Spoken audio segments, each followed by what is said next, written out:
Oga Donatus. Now wow. Oga Donatus. Hello, guy. Guy, you never send the address now. Now phone number you send to me.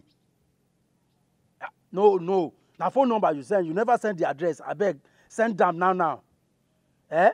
You don't send them? Wait. Correct. Thank you. I don't see them. Thank you so much. Very much. Because I must greet that woman tomorrow. Because they don't tell me, say, if I see that woman will give me money. So that I must go there tomorrow morning. Thank you, God bless you. Now you see, say you need brain, Share, you see, say you need brain, Báwo ni Rẹ̀mílẹ́kún? Láti inú mo bọ́ tẹ́lẹ̀. Ṣé kò sí? Mo fẹ́ wá rí yín fọ́rọ̀ kan. Okay, mo gbọ́. Ẹ ṣáà mo tún jí. Ṣé ọ̀rọ̀ tí mo fẹ́ sọ fún yẹn jù ẹ jẹ́ kó jà ṣe láàrin ọ̀rọ̀. Àti pé kò sí nǹkan tó fẹ́ sọ. Ó mọ̀ pé èmi náà máa ń ṣe nǹkan àṣírí sí ẹ lọ́wọ́. So definitely mo ní láti keep secret tẹ̀ náà. Ọdún ṣe ni pé èmi àti Túnjí ṣá abára wa sùn. Okay. Kàn ṣẹlẹ̀ ni pé mo ní ìdówó kan ni. So aṣá ni díù ṣá ó ṣàṣẹlẹ̀ ṣá. Ó ṣàfún ẹ lówó. Rárá. Rẹ̀mílẹ́kún. Ṣó wà okay? Ṣó dẹ̀ ni ẹni? Ẹ gbà mí. Níwọ̀ tó jẹ́ gentle girl láàrin wa. Tó kì í ṣe ìranù. For the first time, tó máa jàjà ṣe ìranù. Ó tún wá ṣe ìranù pẹ̀lú Túnjí of all people. Ó tún wá lu ẹ̀ ní gbàǹjo. Kò tún wá fún ẹ lówó. Dúró kí ni kí ló wá kù? Kí ló expect kì í ṣe? Ṣé o expect kì í kọ́ ẹ nìkan tó máa ṣe ni? No, sọ fún mi. Ọ̀gbẹ́ni wọlé lọ́dọ̀ kó lọ kí fún. Jẹ́ kó mọ̀ kó yalù, kó jẹ́ kó mọ̀ pé ìwọ kò kí ṣọmọ bọ̀ tí mọ́. Ṣé tó bá tún ní dẹ́ẹ̀pù tèmi kò ṣe kí ni pèmí lórí àǹkó. Èmi kan máa ya wọlé. Kí ló bá?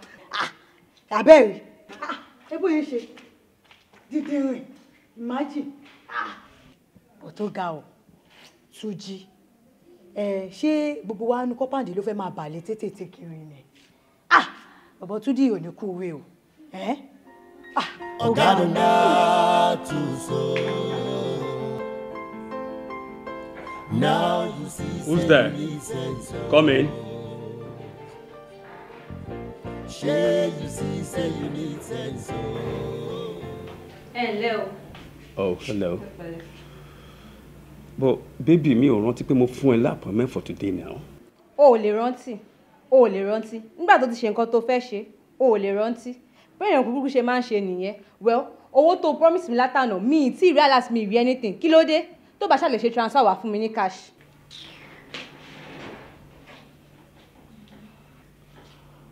Okay. Èló ni mo promise pé n fẹ́ fi help ẹ. Èló la jọ sọ? 200k. 200k. Yes. Sincerely speaking, mo sọ fún ẹ pé máa fún ẹ ní 200,000 naira pé máa fi help ẹ.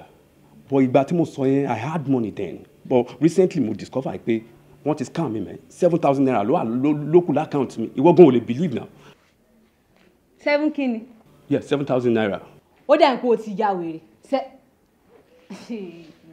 Sorry, nípa ọ̀rọ̀ wèrè tó sọ pé mo yà ẹ́, òótọ́ ló sọ. Ìgbà tí mo wà ní primary school, máa ń draw àwọn èèyàn gan. Wèrè dẹ̀ wà lára àwọn tí mo draw. Ṣó ti yẹ?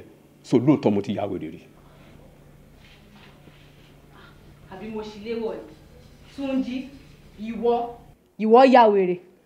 Yé! Get me. Ìgbà tó ń tẹ̀. Hey! 1, 2, lórí 7. Tábẹ́ mi gbóná. Tí mo délé táwọn ọ̀rẹ́ mi bá mi fẹ́. Yé! Just close the door behind you when you're done. Ó sọ fún mi o. Tí mo délé táwọn ọ̀rẹ́ mi bá mi fẹ́. Yé! Ìgbà kan mi ládùúgbò yìí. Share, you see, say you need sense. Now you see, say you need brain, oh. Share, you see, say you need